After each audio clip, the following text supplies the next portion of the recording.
Permission, shall we start, ma'am? We Yes, have the participants with us now.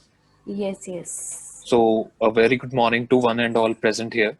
On behalf of Being Logical and JLSR General, I welcome you all for the first day of two-day workshop on alternative dispute resolution. We have with us Smiksha Pandey, ma'am. Ma'am is an advocate and academician. She did her graduation with a specialization in intellectual property laws from MIT University, Noida. She did her LLM from Hidayatullah National Law University. At present, ma'am is a legal practitioner at Delhi High Court and Supreme Court of India. Ma'am is also a member of Singapore International Arbitration Center and an associate editor at Journal on Human Rights, International Human Rights and Practices. We are honored to have ma'am with us to conduct the workshop. Thank you, ma'am. Before I hand over this session to ma'am, there's an announcement for the participants. There will be a question answer session after ma'am finishes the session. Whoever wishes to ask a question can put up a message, like you can write your name in the chat box and we will note it down. And after the session ends, we will just call you one by one, and then you can unmute your mics and switch on your videos and you can ask the question by yourself to ma'am. Now over to you, ma'am. Thank you. Good morning to one and all. It's my pleasure to be here today. And this basically we have organized keeping viewpoint this year, that we have seen that there has not been heavy litigation. So, but there are disputes, there are issues, legal problems. So if we see in today's world, and especially in this pandemic issue, then we can feel that now ADR is coming as a full-fledged uh, parallel process and not an alternative process to litigation. Because if you see major big uh, giant legal firms and major issues are being solved out of the court, because obviously there are so many important issues and legal conflicts which need to be solved. And even if litigation is not one of the ways which is running in mainstream right now, we have so many other ways through which we can solve major issues. Keeping that in mind, we have decided to discuss ADR, what is its future, how it works. So basically, I have more experience in the field of mediation. So today we will be discussing the entire ADR and what are the different forms and their nature. And then tomorrow we will be only focusing on mediation, because it is one of the easiest way out of any legal conflict, major or minor. So with the introductory this introduction, I think we should move ahead. And let me share my screen with you. Just okay. Is my screen visible? Yes, ma'am. Okay, perfect. So let's start. Alternative dispute resolution. First is, what is the concept of legal dispute? Now, when we go with the concept of legal dispute, and when we connect it to ADR, that is alternative dispute resolution, then you will find that ADRs are basically for civil matters and few of very petty criminal issues if possible. Otherwise, that is in criminal issues, if we go, it is possible for negotiable instrument act, where there are check bounce cases and all of it. Otherwise, it is mostly restricted to civil matters. And if you see, even court refers in civil matters to ADRs. So legal dispute means any dispute, controversy or claim of any and every kind or type, whether based on contract, tort, statute, regulations, or otherwise, arising out of, connected with, or relating in any way to the agreement. Now, for example, I must tell you that how this ADR is based and how you can go towards ADR. For example, A and B are coming in a contract. Now it is an official contract, so they will be deciding all the terms of the contracts, whatever it is. Now, if it is a same contract, then A and B will also be deciding that okay, if there is a dispute, then what should we do? For example, they live in the area of Saket in Delhi. Then they will be saying that okay, we will go to Saket court if there is a dispute. But if they want to decide in a manner that no, we will not be going for litigation because litigation has its own process and due time, let's keep it for out of court settlement. Then they have ways of negotiation, arbitration, mediation, conciliation, and they can decide that whom they will be appointing in case of a dispute. So this is how ADRs come, ADRs and various types of ADRs come in a process and come in the picture when a contract is being formed. That you have to decide at first instance only during the formation of the contract that where and when you will be dealing with the following disputes when they will arise. If you have decided that okay, you will be going in litigation, then you cannot change it later on when the dispute arise. But if you have already mentioned it that we will be going to this arbitration, and in many cases already an arbitrator or a mediator is appointed by the consultation of both the parties, that is A and B. And this is how the process occurs, that if then in future a dispute occurs, then that particular person who has been appointed as arbitrator or mediator by both the parties will come into the picture. So let's go ahead with it. So regulations or otherwise arising out of, connected with, or relating in any way to the agreement, the relationship of the parties, the obligation of the parties, or the operations carried out under the agreement, including any dispute as to the existence, validity, construction. Now see, here when I am talking about existence, I am putting it in bold for understanding and explaining each term so that we can learn it well. Including any dispute as to the existence, that what is the existence of the problem, then the validity of the problem, construction of the contract, existence of the problem, the validity of the problem, construction, that if the clauses of the particular contract or the particular agreement are on valid grounds and legally sane or not. Interpretation, just a minute, I'll just put it in bold for you guys so that it can be more visible. Existence, validity, construction of the contract, that how and till what extent it is legally feasible and legally valid. Then interpretation of the laws. There can be also contracts which are not legally valid and the grounds of the contract are not well framed. For example, when you go for Contracts Act, you will say that A will marry B only if C dies. So these kind of contracts are not valid. So the interpretation of the contract, the sanity and the legal implication of the contracts are very important to understand. Negotiation. See, negotiation is something where no legal expert is required to deal the matter with. Both the parties sit with their consecutive lawyers which already they have appointed, and they try to negotiate in themselves. There is no involvement of any third party whatsoever. Negotiation is a very friendly and the most informal method. Performance of the contract, that if one of the parties is not performing the contract well in those situations. Non-performance, that there has to be some duty on the part of either of the parties which they have not performed. Then the breach of the contract. Termination. Now the biggest example of termination you can see somewhere is L&L partner dispute, which is going in Delhi court. So they had to go to court. So after the mediation failed between the parties, Mr. Shroff and Mr.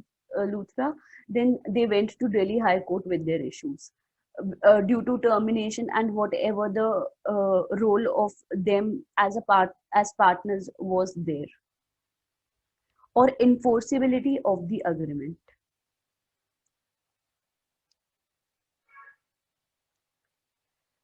Provided a legal dispute shall not include any matter referable to an accounting firm for determination pursuant to the agreement.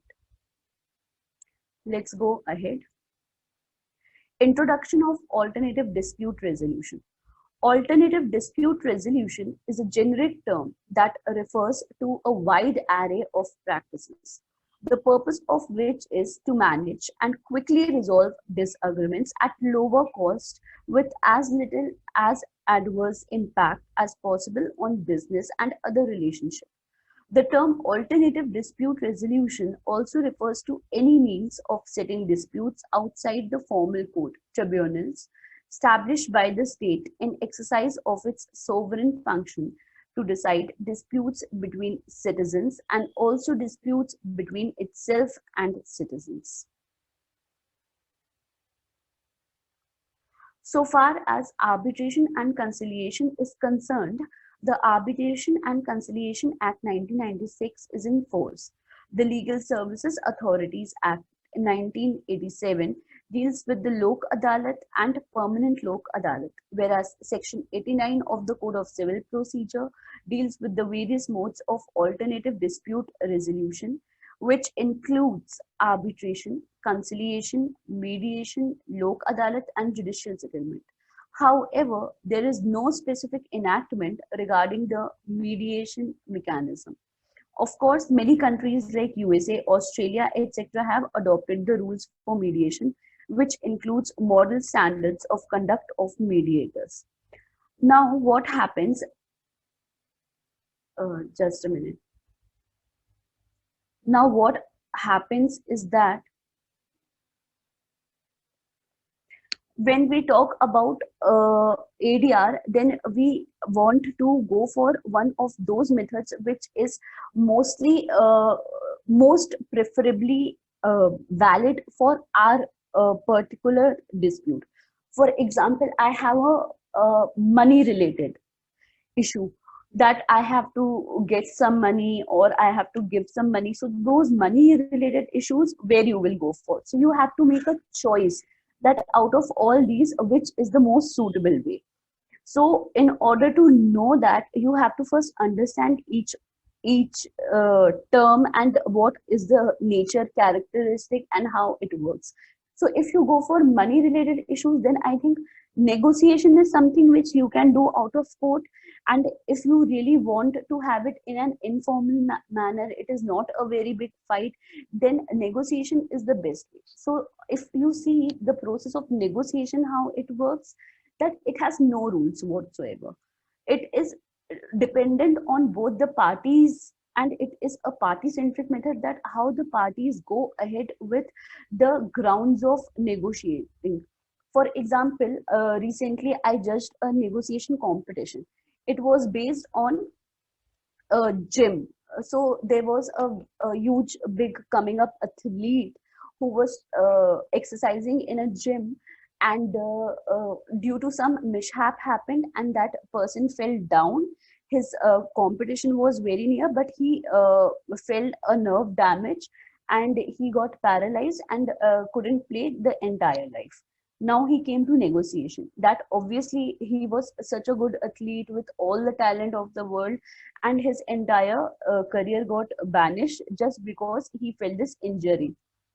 There was a gym instructor and this person. Now they came to negotiation, that how it can happen. And fortunately, I was judging that competition, so I am telling you this realistic example.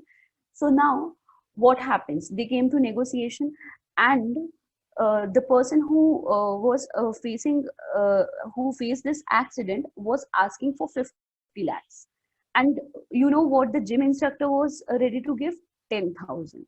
Now you are seeing the disparity between what was being asked and what the gym instructor was ready to give. Now if you are asking for 50 lakhs and I am as a party is ready to give 10,000, then how you will negotiate? And if with this issue you will go to litigation, then it will take ages because you will keep on fighting. I mean, are you seeing the difference? How one can fill this difference?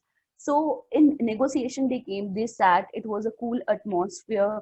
Then both the parties got a bit friendly, it became a flexible process. And so the gym instructor also understood the situation of the other party, and he decided that okay, I will give money plus I will give job to that person, since obviously he faced this accident and in future he couldn't have got a perfect job profile for being an athlete. So the gym instructor also gave him a job, like negotiated to give him a job with a defined salary, so he can at least guide, not obviously physically but verbally with his experience, to other athletes coming to the gym and anything. So I think this was the ground of negotiation, and the negotiation was successful because obviously he just didn't wanted money, but he wanted a secured life as well. So that job thing worked for him. Plus he got a certain amount because a gym instructor also increased certain amount of compensation. Had it been in it gone to litigation, then the lawyers would have been fighting, there would have been legal tactics involved, precedents involved, and I don't know for how many years this case would have gone on. And when they came to negotiation, there was an understanding atmosphere, they themselves were discussing their problems, and they themselves find a solution. So I think this is how ADR works in a very feasible and a very friendly manner. And on the contrary, once you get into litigation, then the issues, I'm not saying that litigation is wrong, but I am saying that we have more efficient ways to safeguard issues which can be solved and which have elements of being solved outside the court. Let's go ahead. However, there is no specific enactment regarding the mediation mechanism in India. However, the Supreme Court adopted the rules of mediation, which includes model standards for conduct for mediators. Now, when we talk about mediation, I would like to tell you my practical experience. So, when I think about mediation, the best possible kind of cases which I think mediation can really guide are family matters.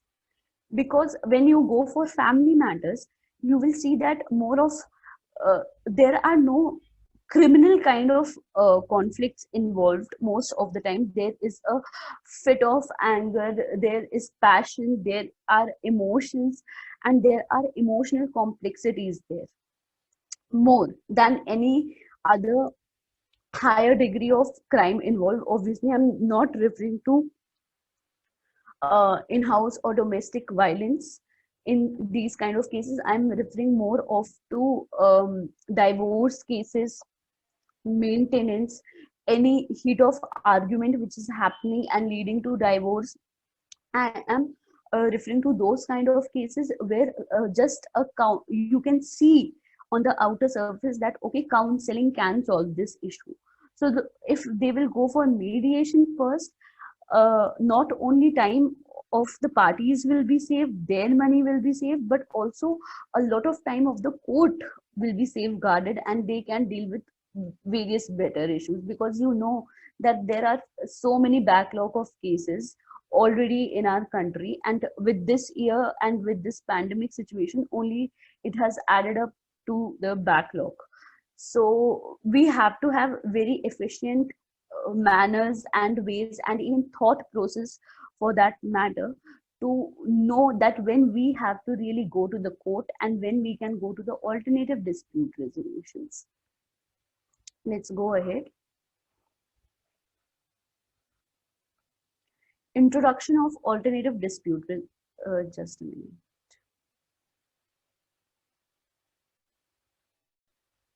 Yeah. Moreover, considering the section 89 of the Code of Civil Procedure, a matter pending in the court can be referred to the mediation, but there is no specific provision for referring the pre-litigative matters for resolution through mediation. Now, this is what I advocate, that when family matters come, they should be first referred to mediation, because there is a hit of emotion, there are complex emotions, and then they should go for litigation. But the present setup is like that: first they go for litigation, and then in between, if the court feels and if the parties feel that okay, we would like to try to solve it outside the court, then they go for mediation. So what happens in these kind of cases, that once the case has started in the court, then obviously both the parties are putting up their points and putting up their evidences and whatever they have. So it becomes sometimes ugly, and that trust, the that element of trust goes missing. So I was in mediation one time and I have seen this case. So there was a couple and they fought due to some reason, and the family got involved, and then obviously when both the side of the families got involved, then issue became very big, and the families were also fighting with each other. Your son did this, your daughter did this, and whatever. So when they must have gone to the court in litigation, so the girl has had a lot of evidences. She had recorded videos, audios, everything of the family since the beginning, and whatever happened and whatever this kind of like thinking she must have had. So she produced all those evidences that okay, I have this video, I have that audio, and or date wise, incident wise, and everything proving her point. But the court referred the issue to mediation after litigation happened. This extent of litigation happened. So when they came to mediation, the boy side of family was not ready to resolve. Obviously they had a point, they had lost trust in the girl.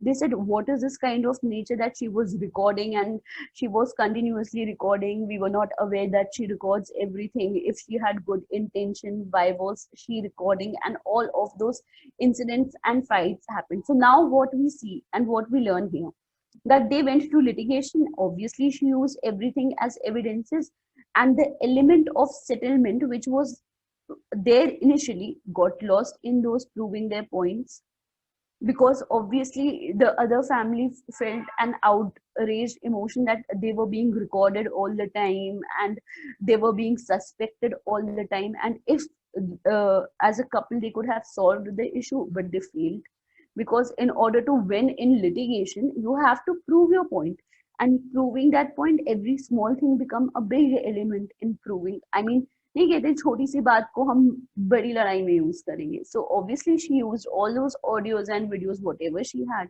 and then it become an issue. And even if that couple had any way out through ADR, they couldn't solve it because it became so practical, so technical in litigation.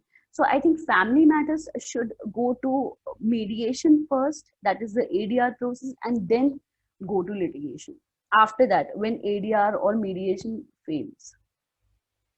And the best way out for for family matters is mediation.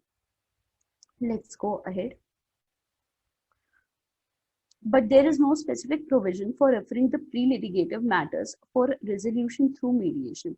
In Gujarat, the Gujarat State Legal Services Authority has formulated a mechanism for referring the pre-litigative matters to the mediation center and to give legal sanctity to the agreement arrived at between the parties through such mediation. Such agreement or settlement is to be referred to permanent lok adalat, where a necessary award would be passed.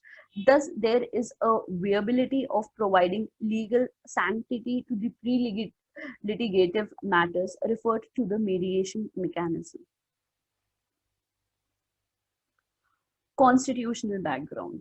I mean, if you see, all the laws have their base somewhere in constitution or jurisprudence. No law is without a jurisprudential aspect or a constitutional aspect. The goal of alternative dispute resolution is enshrined in the Indian Constitution's preamble itself, which enjoins the state to secure to all the citizens of India justice, social, economic, and political liberty, equality, and fraternity. Alternative dispute resolution in India was founded on the constitutional basis of Articles 14 and 21, which deal with equality before law and right to life and personal liberty, respectively. These articles are enshrined under Part 3 of the Constitution of India, which lists the fundamental rights of the citizens of India. Need for alternative dispute resolutions. Now, first, I would like to give an introduction before going in the slide. When we feel, when all are the cases when we feel the need for alternative dispute resolution are basically when it is mentioned in our contract. Whenever I have, if for example I have came in a contract with party B, and we have decided that okay, if any dispute occurs we will go to mediation. In those cases it comes into picture. Then if you see these days IPR is emerging as one of the most important fields.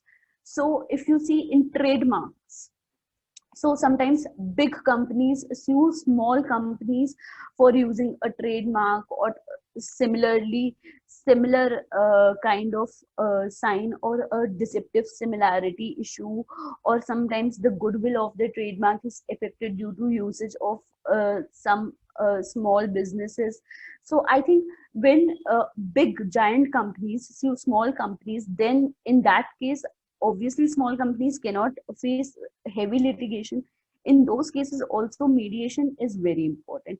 So you have to be very mindful that where and when you can go for litigation, because we know that there are also some people who have faced certain kind of injustice, but they don't want to go to court. I mean, everyone wants to stay away from court and hospitals as much as they can. So in those cases ADRs will help when they face any kind of injustice, or there are disputes or legal conflicts. So ADRs are a very mindful setup, and if we promote this, if we have a better understanding of this, this is very good. For example, I must say that legal aid, which is known to everyone, but it is the weakest point in India. So I think the strengthening of legal aid can come where college students at the college level try to contribute towards this. That they go, if your college is for example out at the outer city, then you must be having nearby villages or everything. So you can start strengthening legal aid programs from there, that going to those villages, enlightening people about their rights and duties, how they can come to ADR facilities. So I think this contribution of college students to legal aid can really strengthen the law policy of the country. Because what we see, we only see that most of the people are not aware about what is law, how to go about it, where to go, whom to ask. So legal aid is built for this thing, and this thing cannot be strengthened at a higher level, because once you enter into litigation, then legal aid is not provided. Legal aid is the first stage which can be provided with someone who are the officers of law or on the verge of becoming officers of law. So I think that colleges should strengthen their legal aid cell very well, and if they contribute to their nearby areas, then I think every state and every city will be very legally sound, because everyone, what everyone lacks is the knowledge.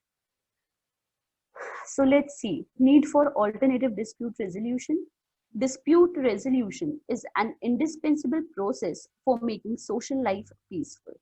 Dispute disturbs the integration of the group, and since social stability is required for the social order in every society, efforts have been made to bring about a resolution of conflict between antagonistic groups.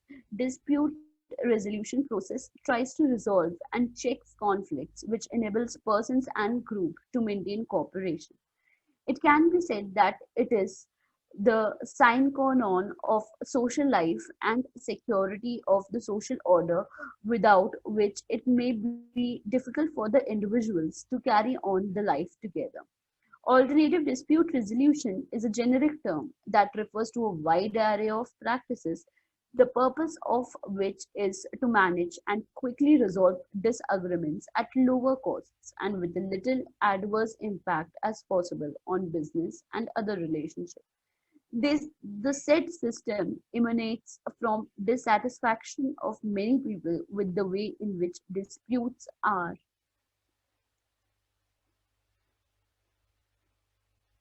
traditionally resolved, resulting in criticism of the courts, the legal profession, and sometimes lead to a sense of alienation from the whole legal system. Alternative dispute resolution methods are being increasingly acknowledged in the field of law and commercial sectors, both at national and international level. Alternative dispute resolution techniques are, in addition to the courts, it can be used in almost all contentious matters which are capable of being resolved under law by agreement between the parties. Malimet committee recommended to make it obligatory for the courts to refer the disputes after issues are framed for settlement either by way of arbitration, conciliation, mediation, negotiation, judicial settlement, or through Lok Adalat. So you have already seen a glimpse of all kinds of ADR processes here. I will put it in bold for you guys so you can see again. Arbitration, conciliation, mediation, Excuse me, negotiation. ma'am. Yes. I'm sorry to disturb you in between, but if someone is noting, now you can disable it from your side. If someone else is noting from. Okay, okay, okay. Okay, so let's go ahead. Arbitration, conciliation, mediation, negotiation, judicial settlement, or through Lok Adalat. These are the types which we will be discussing in detail.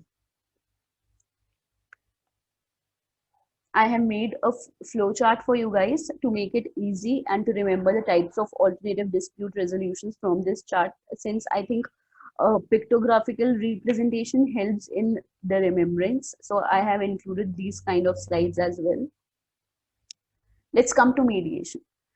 I have kept mediation knowingly less in this slide because tomorrow we will be discussing mediation and how it can help in few of the issues in detail. So let's see a glimpse of mediation here. Mediation is a process which is both new in terms of its emergence in the legal arena and old in terms of its timeless universality. Mediation is conceptually defined as an assisted decision-making process, which typically takes the form of a facilitated negotiation or dialogue. As per the definition of the commentary, mediation is a facilitative process in which disputing parties engage the assistance of an impartial third party, that is the mediator, who helps them to try to arrive at an agreed resolution of their dispute. Now, since you have read this, now I should explain it in my manner. So in mediation, what happens? Mediation and negotiation have a very thin line. That is, in negotiation, no third party is involved, whereas in mediation, a mediator guides the process. Now, when I say guides the process, I mean by that the mediator only helps both the parties to keep calm and come to a solution or the grounds of settlement. The mediator in the process do not give legal advice, and only the parties respective lawyers can give legal advice. The mediator is a very neutral party, only guiding the process and making a settlement agreement and signing it legally so that it can come into enforcement. And in that process, if initially a mediator comes to the mediation room and if he knows one of the parties from before, then he has to admit it at the initial stage that okay, he knows one of the parties personally, so that the mediation process or the mediator can be changed. Because if mediator knows any of the parties from before and then still goes on for mediation, then that will be a void settlement agreement. So it is a very neutral, and whatever is shared in the through in the process of mediation cannot be used as an evidence in the court, because obviously we expect the parties to come and share their viewpoints, so that cannot be used as an evidence in the court. Let's go ahead. According to Law Commission of India, mediation brings about a satisfactory solution to the dispute and ill will that would have existed between the parties. Mediation not only addresses the dispute, it also addresses the emotions underlying the dispute. This is why I say that family matters should go to mediation first and then to litigation, and not vice versa. It also addresses the emotions underlying the dispute. It is a participatory, and there is scope for the parties to the dispute to participate in the solution finding process. So in this process, what happens, the parties who are willing to settle outside the court only comes to mediation process. If you are not willing in first place to sort it outside the court, then it is of no use to come to mediation.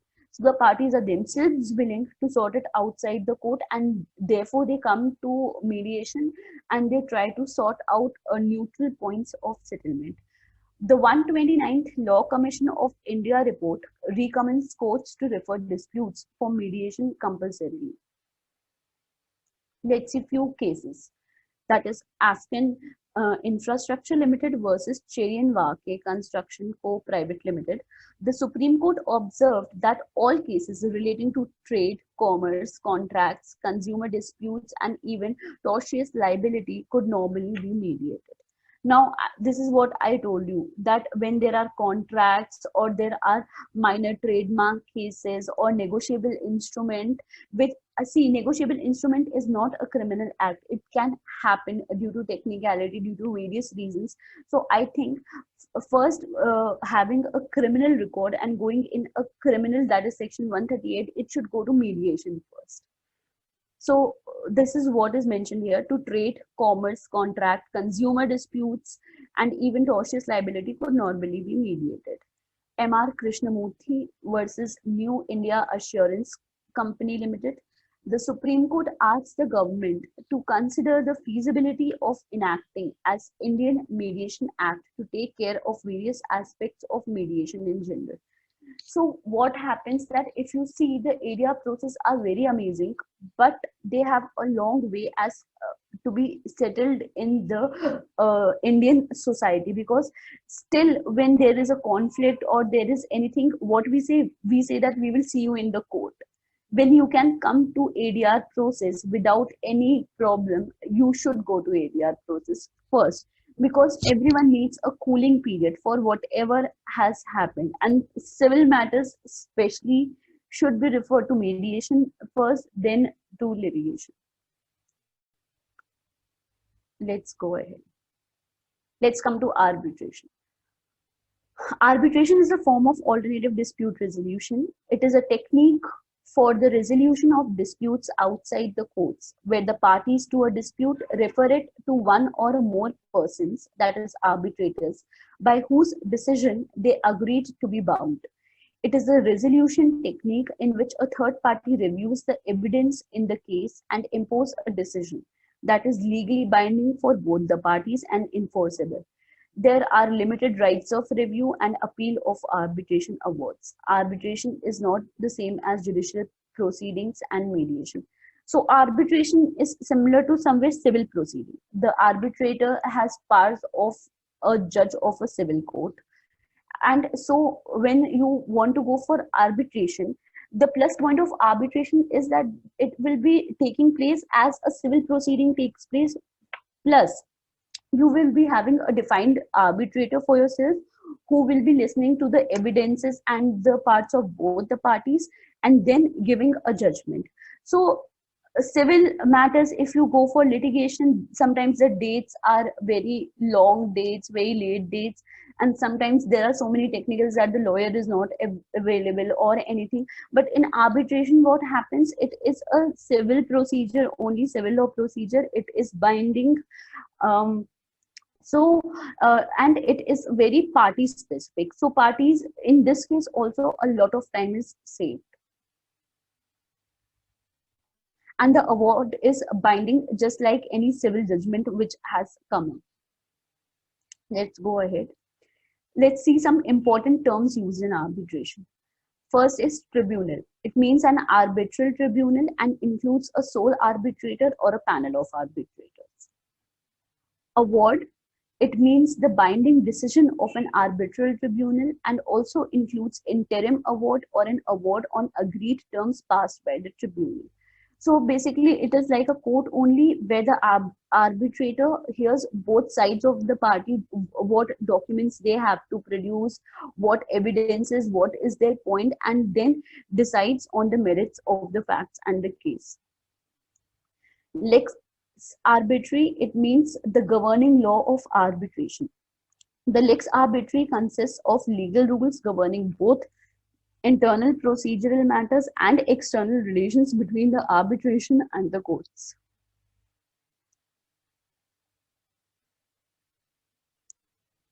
Let's go ahead.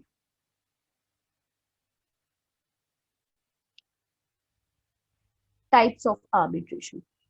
First is institutional arbitration. The arbitration is submitted to the rules of a permanent institute of arbitration. The typical arbitral clause choosing ICC as the institution to administer the arbitration between them will look like: all disputes arising in connection with the present contract shall be finally settled by a particular institute or a person. So this is what I told initially also, that when you are deciding that okay, in the matter of dispute or conflict you will be going for arbitration, so you have a right to decide a third party who will act as an arbitrator, or in many cases the court also uh, elect an arbitrator and give it to the parties in conflict. Ad hoc arbitration. When the arbitration is constituted by rules as determined or devised by the parties, an arbitral clause for ad hoc arbitration will look like: all disputes or differences arising out of or in connection with this agreement shall be referred to and determined by the arbitration. So if you don't have a clause of arbitration in your contract mentioned from before, then I think for you to decide at the point of conflict or a point of dispute that okay, you will be going for arbitration will become a bit tough. So you have to keep in mind that before coming to that stage of dispute or conflict, you have to have a mentioned in your contract or agreement already that you will be going to mediation or appointing a mediator, or you will be going for arbitration or whatsoever. It should be already mentioned in your contract. Let's go ahead and see some judicial pronouncements. Perkins Eastman Architects DPC and another versus HSCC India Private Limited. And a person who has an interest in the outcome or decision of the dispute must not have the power to appoint a sole arbitrator. Now, I would like to explain this point. This is a very good point. A person who has an interest in the outcome. Okay, so if, for example, the parties are not able to decide who will be arbitrating for them, or they at the point of dispute when they go to third party to ask them that what should be the course of their action or what they should do in order to solve this particular conflict or dispute, then any third person who can have a profit from this dispute or any outcome which can favor that third party should not have any right to suggest you any person. Like for example, A and B are fighting. Okay, now I feel they come to me for a solution that okay, Samiksha, please tell us that what we should be doing. Now I can see that it is a big loaded company with so much money and I could profit out if I arbitrate for them. then in that case, me arbitrating that case or acting as an arbitrator for them is not a valid act on my part. This is what it says. A person who has an interest in the outcome or decision of the disputes. That, for example, what if I don't let the parties come to a solution and I ignite that dispute ahead for my own personal gains, that I will be gaining money and they will be coming again and again to me as an arbitrator for them. A person who has an interest in the outcome or decision of the dispute must not have the power to appoint a sole arbitrator. Let's come to the other case. Hindustan Construction Company Limited versus Union of India. It has been decided on 27/11/2019. Section 87 of the Arbitration Act was struck down as being manifestly arbitrary. Let's go ahead. Power Mech Projects Limited versus SEPCO Electric Power. Just a minute.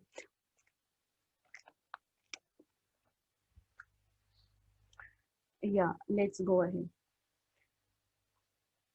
Relying on the recent judgment of the Supreme Court and considering the facts of the case, the court directed deposit of 100% of the award amount with the registry of the High Court.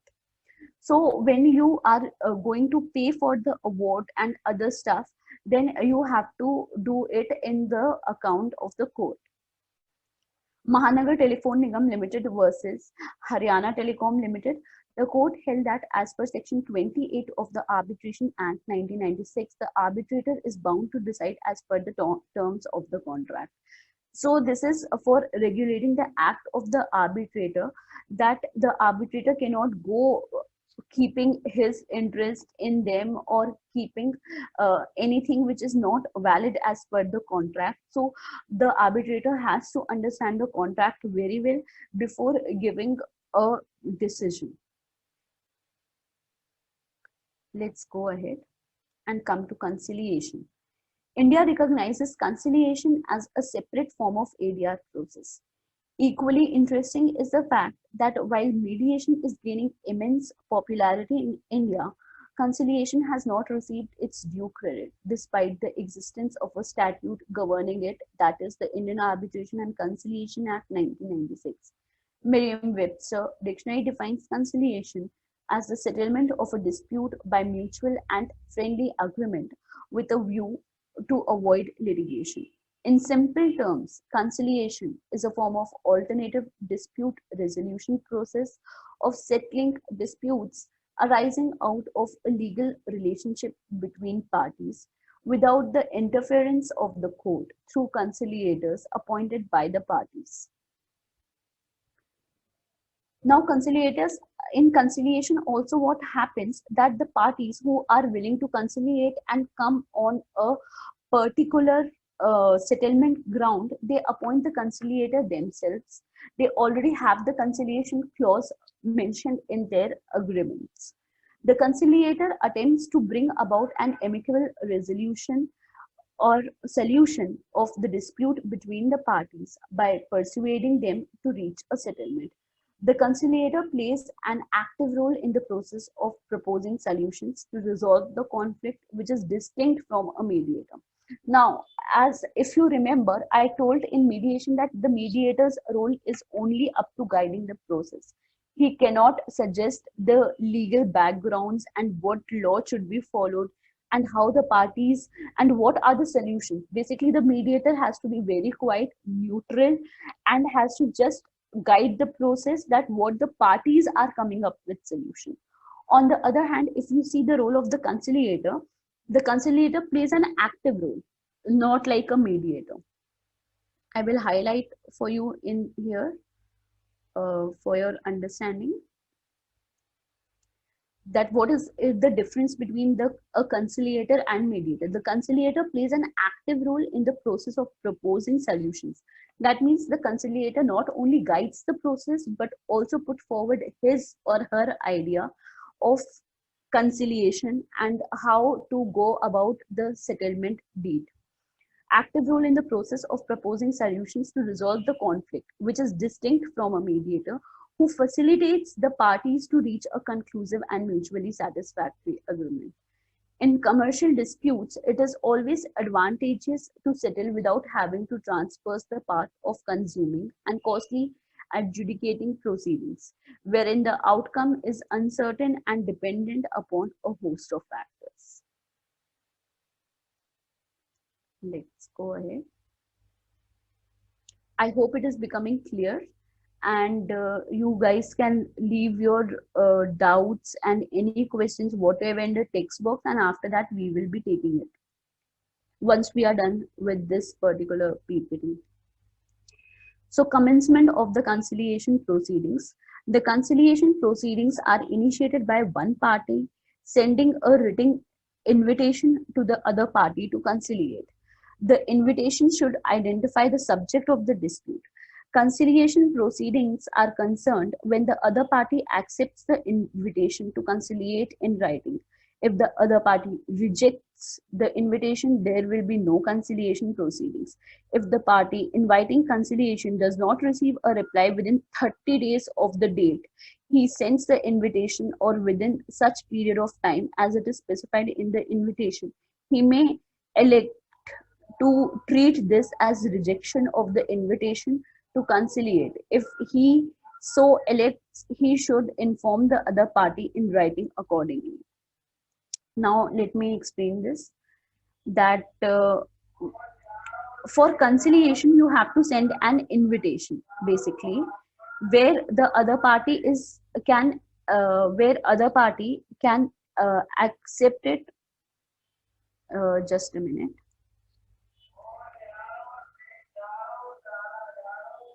Where other party is not bound to accept it. If the party wants, they can reject it as well. Just a minute. Yeah, reject it, and within 30 days the parties have to decide that if they are going for conciliation or not. For example, I am one party and I am sending an invitation to party B, asking them that let's go for conciliation for our dispute. So once I am sending, I will be mentioning in my invitation that let's just answer to me or reply to this invitation within 30 days. If within 30 days I got a positive reply, then we will be heading towards conciliation. Otherwise, I will consider it as a rejection of my invitation, and we will be going for litigation. This is section 62 of the Arbitration and Conciliation Act. Submission of statement to conciliator. This is section 65. I have mentioned everything in this PPT, and this PPT will be distributed among you after this. The conciliator may request each party to submit to him a brief written statement. The statement should describe the gentle nature of the dispute and the points at issue. Each party should send a copy of such statement to other party. The conciliator may require each party to submit to him a further written statement of his position and the facts and grounds in its support. It may be supplemented by appropriate documents and evidence. The party should send the copy of such to the other party as well at any stage of the conciliation proceedings. The conciliator may request a party to submit to him any additional information which he may deem and prefer it as an appropriate.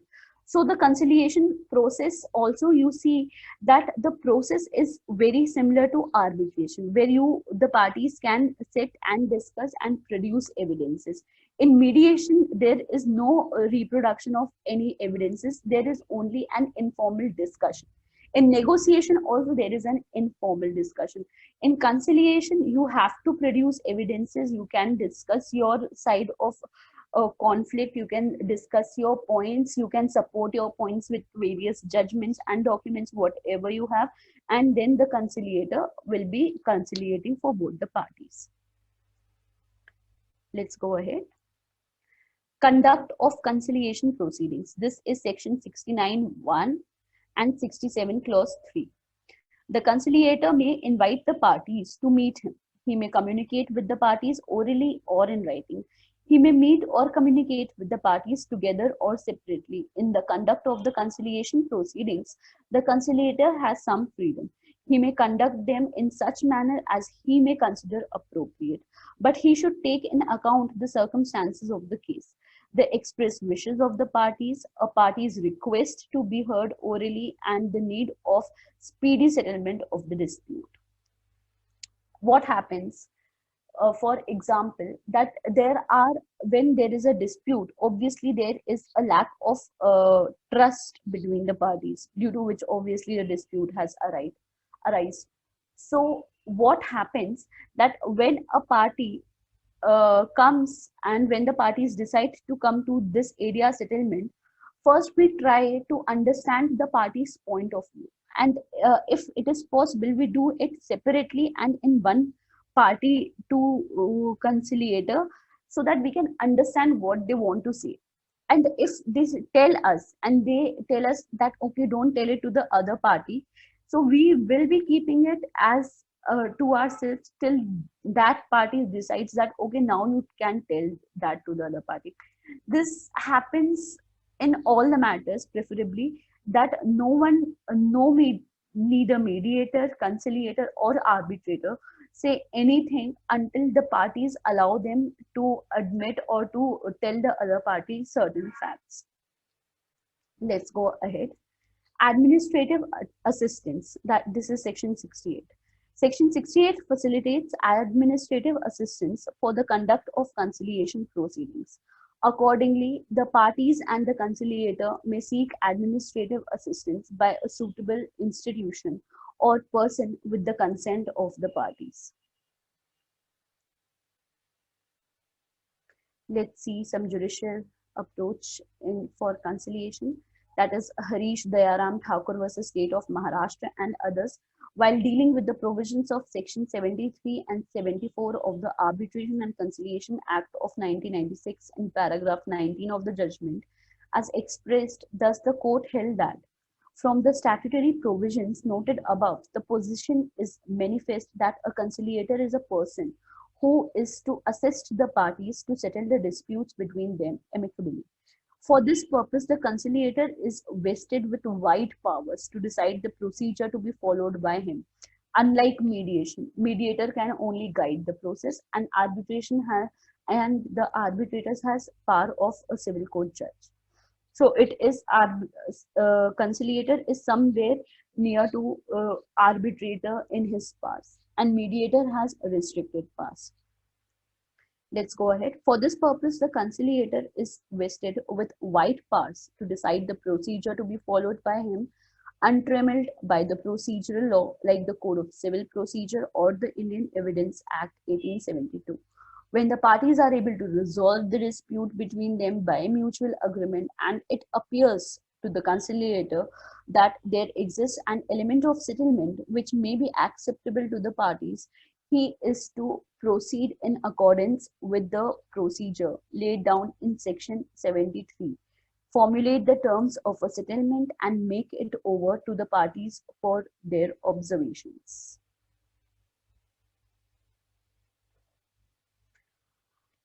Mysore Cement Limited versus Sevdala Barmak Limited.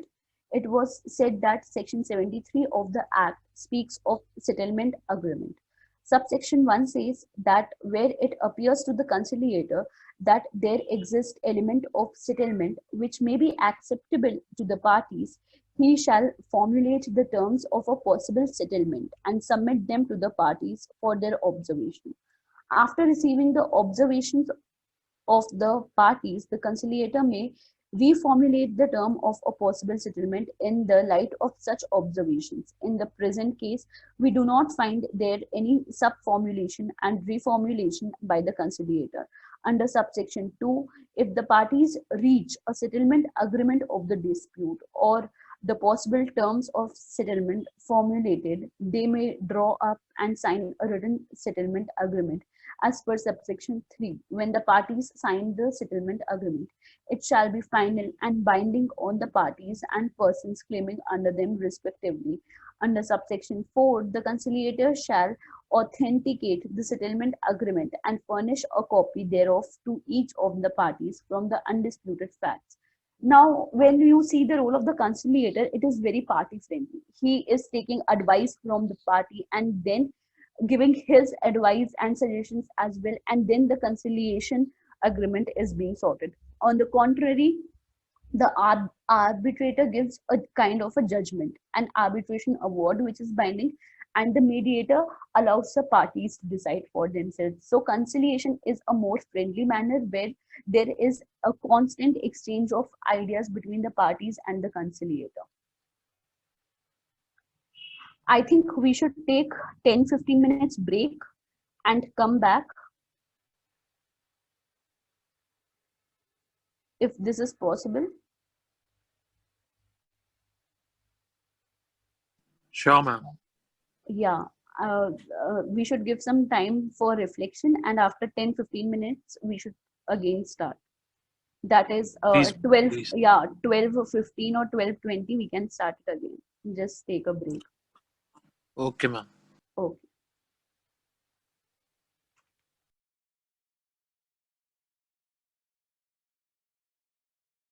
Okay, so are we ready to go ahead?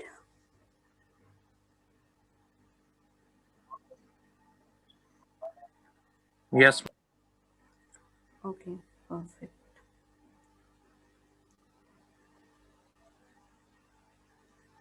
Just a minute.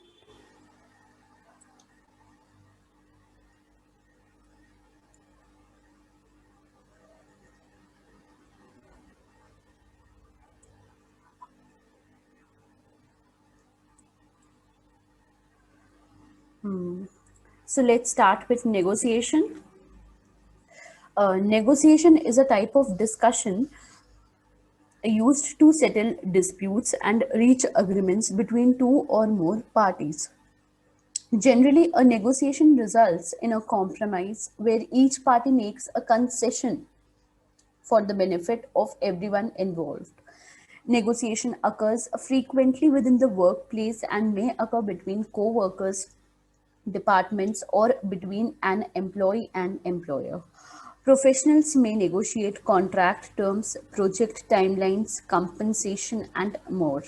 Negotiations are both common and important, so it's helpful to understand the types of negotiations you might encounter as well as how to improve your negotiation skills. Let's go ahead. Negotiation skills, that is communication. So as I already gave you an example that there was a gym instructor and a attendee of the gym who got hurt, and he was an athlete, and so his career got spoiled due to that particular hurt which he got in the gym. So they started negotiating. So the what are the skills which leads to a good and successful negotiations? First is communication, that both the parties were ready to come to the negotiation center and put up their points and decided to negotiate on their own terms with the help of their lawyers. Persuasion, both the parties were ready to persuade and to listen to each other. For example, if the athlete would have been rigid that no, I will take 50 lakhs only, and on the contrary the gym instructor was only ready to give 10,000. So do you think in the entire world anyone who could have solved this issue? No, because they were not ready to be persuaded, not ready to be flexible. They wanted to fight it out. So no matter for how many years they would have been in litigation, the gym instructor would have, to the highest extent, he would have gone to 40,000 maybe, but never 50 lakhs. And 50 lakhs was something which, according to the athlete, was fine because his entire career was at stake because of this thing, and he felt that he could have earned to this extent, and so gym instructor is liable to pay. So there was if they wouldn't have been flexible and open to resolving the issue, then I don't think that negotiation would have been successful. Planning, now planning is that both the parties have to plan at their individual level, that okay, how they will go about it. Like the gym trainer was open to offer a job, and the athlete was open to receive the job, and whatever related and salary was, they would have given him. So I think this was a planning to which both the parties agree to. Strategizing. Now, strategizing is not a straitjacket formula when it comes to negotiation. A negotiation will depend on the kind of conflict with which you are coming in. So this is a very simple conflict that I prepared for this example, but then obviously the skills and the techniques and the strategies will change as per the conflict. I have also written a very good saying on negotiation below that. A negotiation has some objective principles that can guide its success. It is an art. Steve Gates has said there is no right, no wrong, no good, and no bad way to negotiate. Only that which is appropriate to your circumstances. So these are the basic skills, but they can have an addition to it, and they can change or become more complex depending on the circumstances and the conflict and the disputes which come to this ADR process.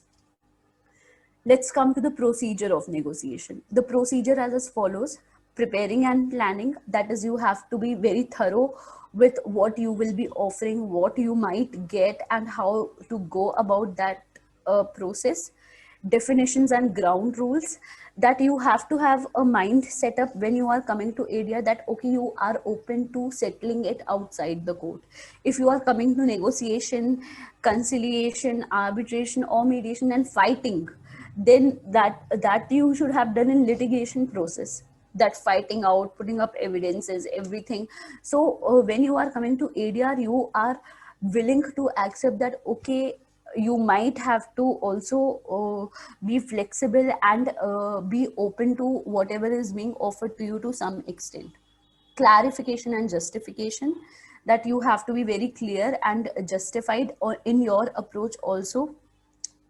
For example, that athlete initially he was asking for 50 lakhs, but then he also clarified it and went for a more justified amount, and bargaining as per the gym trainer did. Closure and implementation, that is whatever the parties have decided and the negotiator has approved of, then they will be implied and they will be bound by it and imply it. Let's go ahead and see types of negotiations. Now, first is distributive negotiation. So basically, distributive negotiation is also called distributive bargaining. This form of negotiation occurs when there is a limited amount of resources and each party assumes if they lose something, the other party will gain something. Instead of each party attempting to come to an agreement based on their interest, and client may feel if a provider does not lower the price for a service, they will be paying too much. And the service provider may feel if they decrease their price, they will be losing money. So this is distributive negotiation.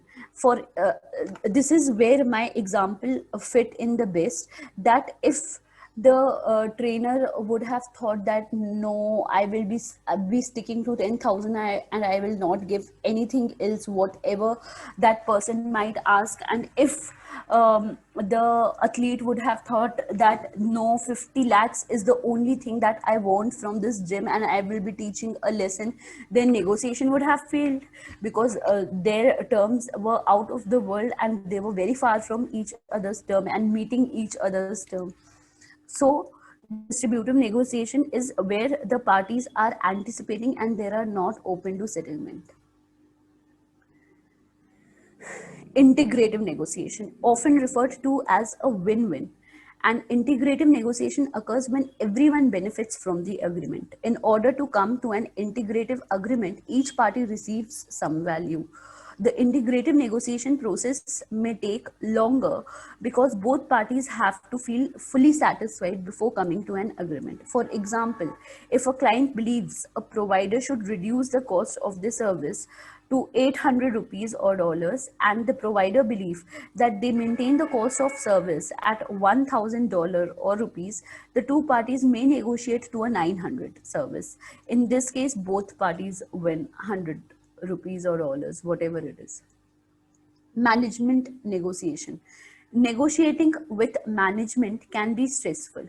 In some cases, employees may feel uncomfortable sharing their wants and needs with someone in a more senior position. However, you will often encounter this sort of negotiation during the job seeking and hiring process. You may have to negotiate your salary, benefits, and job duties. Each of these elements can directly impact your job satisfaction. So it's essential to address them. Additionally, negotiating these factors gives you an opportunity to demonstrate your communication skills to your employer. You might also have to negotiate with management in your current position when re-evaluating your employment contract or requesting a raise.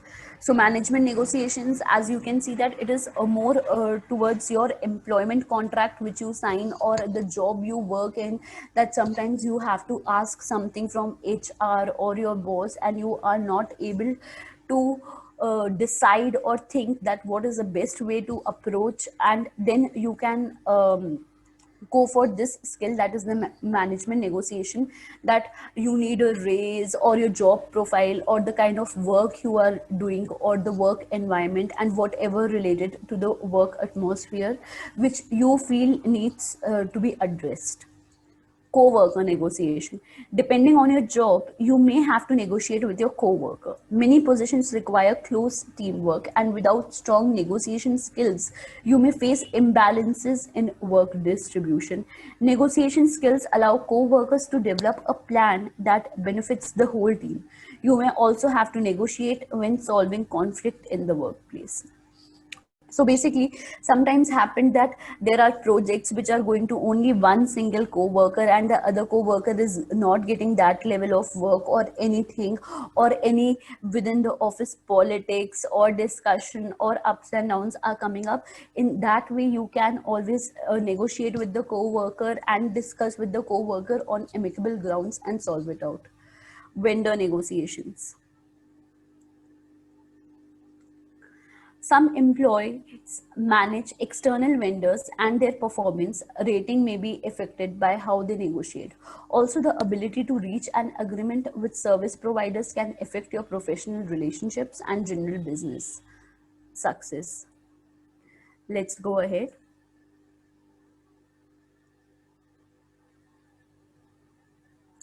Let's come to judicial settlement.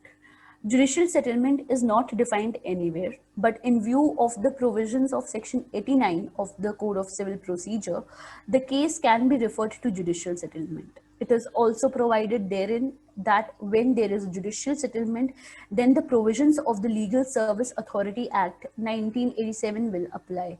It means that in a judicial settlement, the concerned judge tries to settle the disputes between the parties amicably.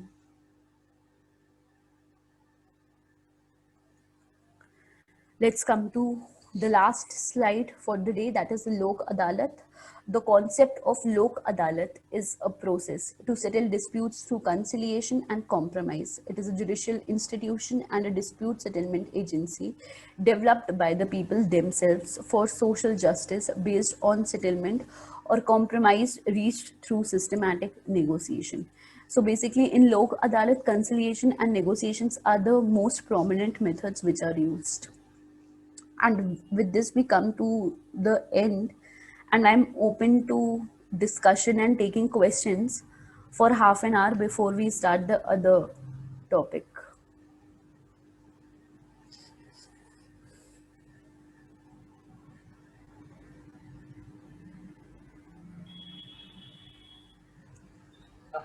Sure, ma'am. Actually, we haven't got any names in the chat box right now. So I'm just making an announcement again. Yes, If you yes. have any question, please send your names in the chat box and we will be unmuting you so that you can ask your questions yourself. Yeah, or they can write the question also in the chat box, whatever is comfortable to them. Yes, ma'am. Okay. Let's wait for 10-15 minutes, take the questions and then go ahead. Okay, ma'am.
Are there any questions or we should go ahead? Ma'am, I think we should go ahead. We are not getting any response. Okay. So I presume that I think there are no questions. Let me just check. There Ma'am, is. we got a question. Sorry Okay. to interrupt you. No, no, no. Ma'am, so the question is, Yeah, I'm reading it. Ma'am, once we enter an ADR process, can we return back to litigation process if we are not satisfied with the way of process? Absolutely, we can do that. That's why we always prefer ADR to be the first process, that if you go for negotiation, conciliation, or mediation, and if it doesn't prove out to be fruitful for your conflict, or you are not satisfied with the outcome, then you can always file a case.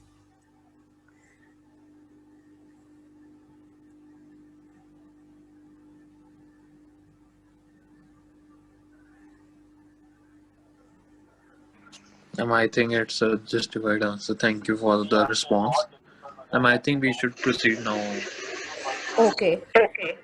So, since it is 2 day, so I think this is the major slide for the day, which we have already covered, and this will be given to each attendee so that they can revise. And even if they come up with any problem or questions for tomorrow, also I will solve them happily. So there is no problem. They can go and revise with this and whatever they have learned today. So let's go to the other PPT, and we will cover it half only. So I think we can wrap up by 1:30 or something if there are no questions for the day. So let's go to mediation when it comes to family matters, and we will cover it half of it only so that you can retain it well, and half family matter we will do tomorrow. Let's just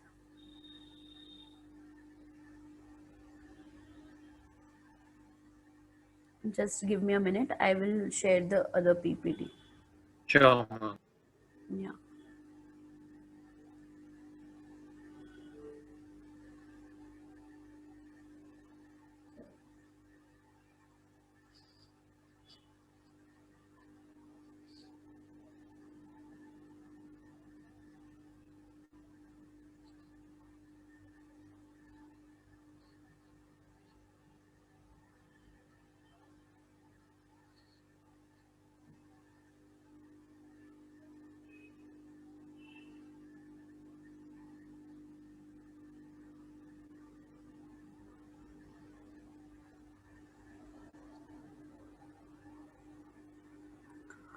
Okay. So I think we are ready to take.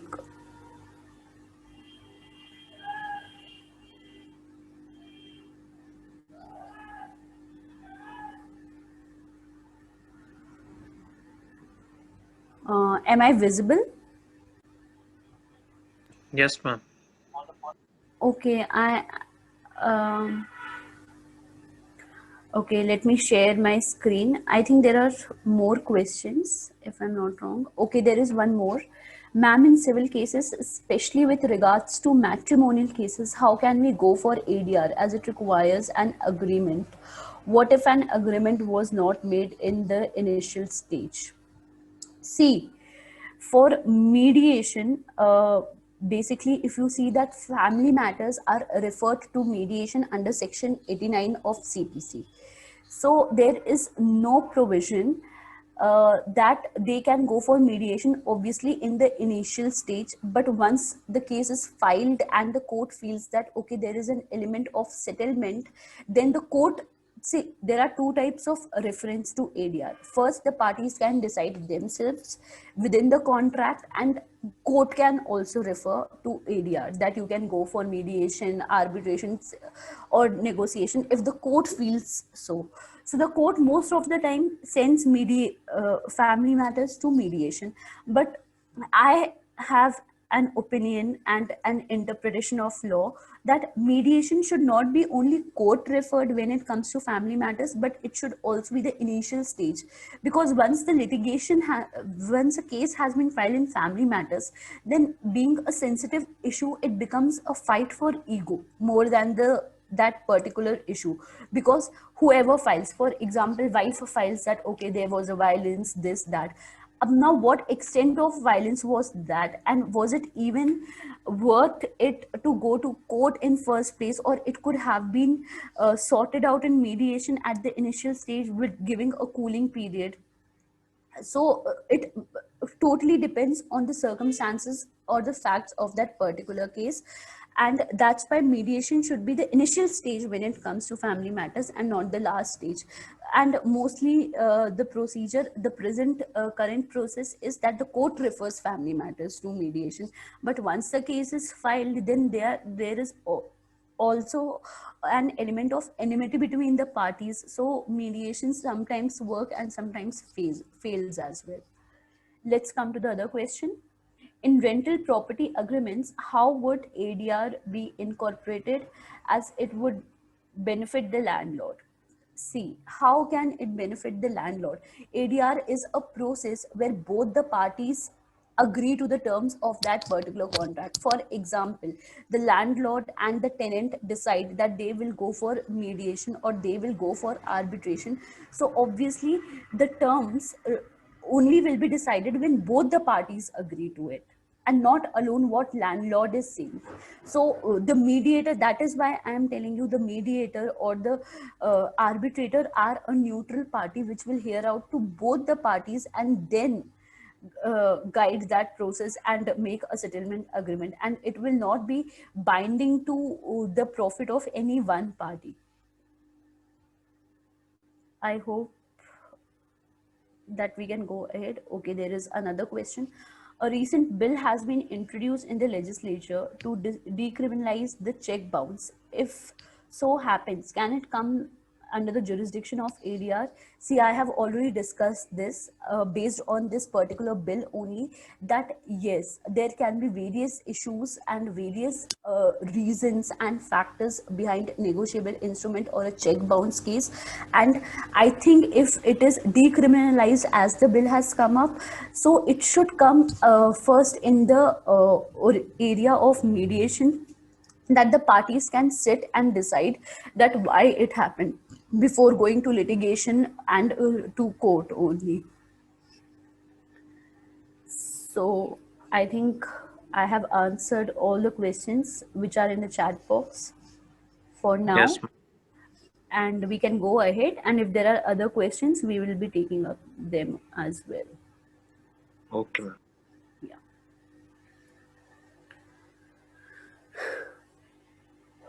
Let me share my screen. So we come to the other PPT for the day. And as my core area is mediation, I already discussed and shared with you people.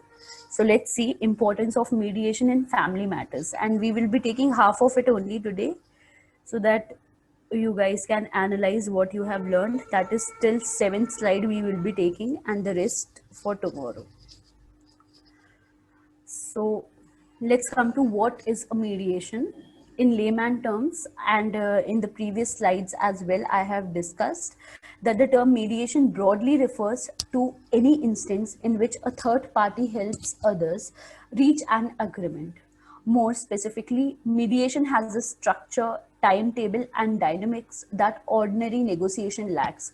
Now, negotiation has no straitjacket rule, as we discussed in the earlier PPT, that negotiation process and how it has to go about will only depend on the kind of dispute which is there, and there is no right, no wrong, no time limitation, anything. But in mediation, what happens if it is court referred mediation under section 89? So in first sitting, the parties come, sit, and the mediator tries to check the mental level of the parties, that if the parties are ready to mediate in first place. If the parties are ready to mediate in first sitting, then mediator gives another date. And if the parties are not ready, the mediator somewhere tries to still guide the process and give another date. And in if 2 or 3 dates the parties are rigid, then the mediator closes the mediation and refer it back to the court, because if the parties are not ready to mediate, then the mediation closes and it is not an ongoing process for unlimited period of time like other processes. So mediation is a very time bound process. For example, today is my case listed, okay, and court refers my case to mediation and puts a second date. That is, today is 7th November. Now today my case is listed. Now my judges just say that, okay Samiksha, go to mediation for this matter, and your next date is 2nd December. Now come and let's see what happens in mediation. So now my mediation process will take, no matter how many sittings will be there, between 7th November to 2nd December. Before 2nd December, it has to close down at least the first round of mediation, because then I will be taking that report to the court whether it has been settled in mediation or not. If it's settled in mediation, very good, the parties agreed to the contract was, then I will be submitting that contract to the court on 2nd December. If we failed as parties to settle down it amicably, then the litigation process will go on. Let's go ahead. More specifically, mediation has a structure, timetable, and dynamics that ordinary negotiation lacks. The process is private, confidential, and enforced by law. Participation is voluntary. Only if it is a very party-centric process, if the parties agree to it, only then it will go ahead and be successful. If the parties are not agreeing to it, then the court will also not refer the matter to mediation. Let's go ahead. As per mediation and conciliation rules, mediation shall means voluntary and confidential process of facilitated negotiation where a neutral third party known as the mediator assists parties in to reach a mutually acceptable settlement to their disputes. The role of the mediator may be facilitative, evaluative, and or transformative. However, only the parties shall have the right to mutually decide the final terms on which the dispute is settled. So the role of mediator is very restrictive. He cannot suggest what is the law. If even you go to the mediation room, you will see that first the mediator sits here in a neutral position, then the parties sit, and then the lawyers sit, because it is a party centric process and the mediator only wants to hear to the parties that what they have in their heart and what they have on their mind and how they want to take it forward. And there are no lawyers advices, only the legal advices can be given to lawyers, but not how to go about the solution part. Let's come to the principles of mediation. So the mediation first principle is party-centric process, that the parties are the most important part of mediation. The parties who are willing to decide it through the process of mediation will come to this forum, and then they will sit down, they will say, so I will give you one example. I do family counseling. So there was a family case which was filed in the year 1996. Okay. And the trick in that case was that the husband filed for divorce. They were having very heavy litigation. The file was so huge. and I am witnessing that case in 2019. Can you imagine? 1996 case filed in 1996. 2019, I'm witnessing that case. That family matter is going on from 1996 till 2019. There is no divorce. Why? Because the husband wants to take divorce and the wife doesn't want to give divorce. So can you imagine what wastage of time, facilities, court ka time, their money, their energy, their emotions, everything was drained. I mean, one party is ready to divorce and the other party is not ready to divorce. What a sad situation. And they went to litigation, they fought it out, it became ugly, but still one party doesn't want to give divorce and one party wants to take divorce. So mediation was also feeling. So I think in this was such a sad situation where I felt that okay, mediation should be the first stage when it comes to family matters and not litigation, because they went to court, they fought out in the heat of the situation, and one party was never ready to give divorce from the beginning of the time. And can you imagine 1996 to 2019 litigation? The file was as heavy as a rock, and there was no end to any litigation process whatsoever in that case. Voluntary process, when the parties are ready to voluntarily amicably settle down the process. Informal proceedings. Now, mediation is not a formal proceeding like an arbitration, though the outcome is binding, but in case of infringement or not following the outcome, they can go to the court. Arbitration award is equivalent and it is binding. Mediator does not have any authority. Mediator can only guide the process, help in coming up to a settlement document or contract or an agreement, and that is where his role ends. Confidential process. Whatever you share in the mediation center and with the mediator cannot go and say it in the court, or it cannot be taken as an evidence in the court. Whatever happens in a mediation center stays in mediation center.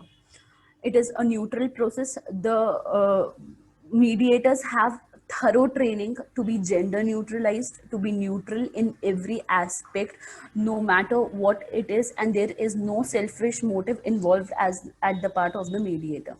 Mediator is not a judge, he is just a facilitative, he is just a catalyst for that process.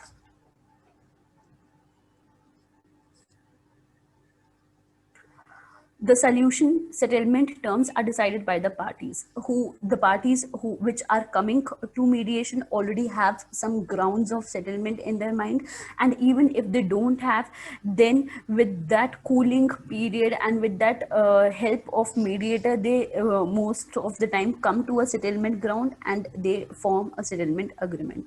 Mediator guides the process to arrive into it. Mediator always guides the process in a way that the parties are ready to solve in an amicable way, and they think about being flexible and coming to a solution and don't stick alone to the problem. Cordial and win-win situation. See, the family matter which I discussed, it came to mediation when I was there. So as a mediator, my senior was trying, our team with our senior was trying to help the parties to be flexible, to come at least to some extent to a thing, that we were asking the lady to decide at least one amount which she will be seeking and she would be wanting as maintenance if divorce happened, so that she can think in that manner, because the case was going on since 1996, and she somewhere has to be forced to think in a way that okay, divorce, if divorce happens, then what she will be asking for as the amount for maintenance. It is an inexpensive process, less time consuming as compared to litigation. There are two types of mediation process. First is court referred mediation, section 89, and this is mostly used in family matters, and private mediation, which are contractual, business, and other business matters in which they already have a well furnished agreements and contracts, and those parties go for private mediation because they already have a clause of mediation in their contract. And court referred is mainly used for family matters, as there was one question also that there is no agreement or contract in family matters, then they are how referred to mediation. So section 89 of CPC helps them to be referred to mediation. And this is the last slide for our day. Family mediation is the process which assists separating and divorcing couples to resolve their disputes and negotiate their own agreed decisions in a dignified and fair way, taking in account of the needs of all involved, including especially but not only where there are children. The matter to be resolved can include financial and property issues and future arrangements for children. So I will be ending it here and we will be taking it tomorrow from here. And let's see if there is one question I can see. I am not wrong. Okay. Yes, ma'am, there's a question. Ma'am, wasn't extended the duration of settle the dispute under Limitation Act in the same case you have stated?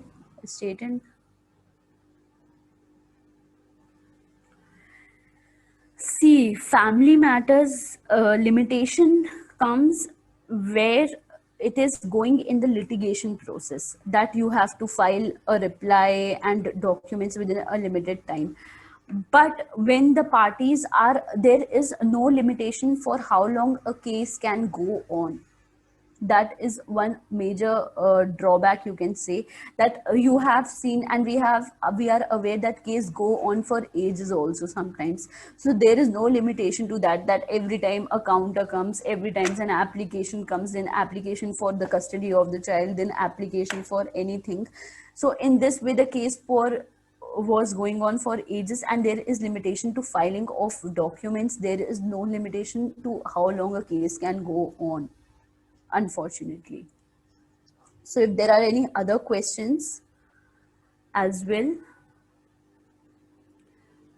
I am open to questions. And the first PPT can be distributed today, and this PPT and other PPTs will go tomorrow.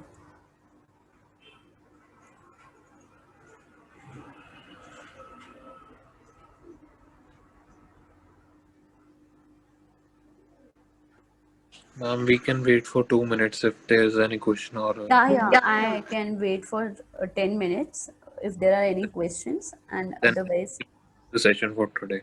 yeah.